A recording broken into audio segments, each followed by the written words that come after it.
रामकृष्ण हरी मंडळी, आज दत्त जयंती निमित्त माझ्या गावात खूप ठिकाणांनी पूजा आणि अन्नदान असते, पण मी या स्वामी समर्थ केंद्रात हा जयंती सोहळा अनुभवला, ज्याची सुरुवात ह्या अयोध्यावरनं आलेल्या अक्षता मंगल कलशच्या मिरवणूक काढण्यापासून झाली.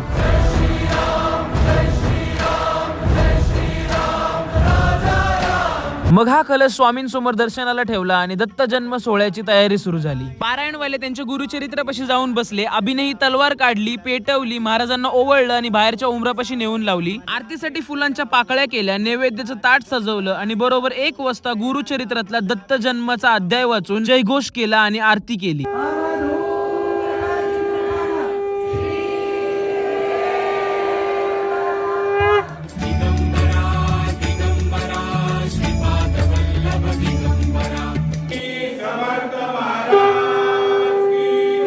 आरती झाल्यावर दर्शनाला खूप गर्दी झाली आणि नैवेद्याच्या क्रेट मधले केळी गायब झाली, पण हो, खिचडी आणि राजगिऱ्याचा लाडू सगळ्यांना भेटला. मग मी पण एक ड्रोन घेतला आणि लगेच घरी आलो, कारण आवीला दुकानातलं काही सामान पाहिजे होतं, कारण आज संध्याकाळी कुठल्या दत्त मंदिरात नाही तर आवीच्या घरी आम्हाला जेवायला बोलवलंय.